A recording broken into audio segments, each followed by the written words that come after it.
Hello friends, ഇത് ഈ കോഴി ഉണ്ടാക്കിയ സൗണ്ട് അല്ല കേട്ടോ. ഒരു രസത്തിന് ഞാനൊരു എഫക്റ്റ് ഇട്ടതാണ്. നമ്മൾ അജ്മാനിൽ പോയപ്പോൾ നല്ല നാടൻ കോഴി വാങ്ങിച്ചിട്ടുണ്ടായിരുന്നല്ലോ. അപ്പോൾ ഞാനത് ഉണ്ടാക്കുന്ന റെസിപ്പി നിങ്ങളുമായിട്ട് ഷെയർ ചെയ്യാമെന്ന് വിചാരിച്ചു. പ്രത്യേകിച്ച് ഒന്നുമില്ല, സാധാരണ പോലെ എണ്ണ വാർന്ന് ഉലുവ പൊട്ടിക്കുക. ഉലുവ എൻ്റെ ഒരു വീക്ക്നെസ് ആണ്, ഞാൻ എല്ലാത്തിലും ഇടാറുണ്ട്. ഈ മഞ്ഞ കളറിൽ എന്താ തിളയ്ക്കുന്നതെന്നല്ലേ?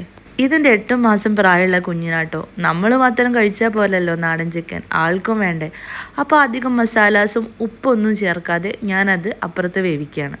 ബേബിക്ക് മാത്രമല്ല കേട്ടോ, നമുക്കും ഇതിലധികം മസാലാസൊന്നും നിങ്ങൾ പ്രതീക്ഷിക്കരുത്. കാരണം ഇതൊരു healthy version of my chicken കറിയാണ്. ഇത് അത്യാവശ്യം ഒരു ഹെൽത്തി ആയിട്ടുള്ള കോഴിയല്ലേ. അപ്പം നമ്മളായിട്ട് ഒരുപാട് മസാലാസൊന്നും ചേർത്ത് അതിൻ്റെ ആ ഒരു ഹെൽത്തിനെസ് കളയണ്ട. അങ്ങനെ നമ്മൾ മഞ്ഞൾപ്പൊടിയും കുരുമുളക് പൊടിയും പിന്നെ മല്ലിപ്പൊടിയും ഇത്ര ഐറ്റംസ് മാത്രം കേട്ടോ. ഒരു ആർഭാടത്തിന് വേണ്ടി ജീരകപ്പൊടിയും പിന്നെ അവസാനം കുറച്ച് ഗരം മസാലയാവാം. അങ്ങനെ തക്കാളി ചേർത്ത് നന്നായി ഉടയ്ക്കണം. നന്നായി ഉടച്ചതിന് ശേഷം നമുക്ക് എന്ത് ചെയ്യാം, പച്ചമണക്കൊന്ന് മാറിക്കഴിഞ്ഞാൽ നമ്മൾ ചിക്കൻ ഇടാം, കുറച്ച് വെള്ളം ഒഴിക്കാം, പരിപാടി തീർന്നു.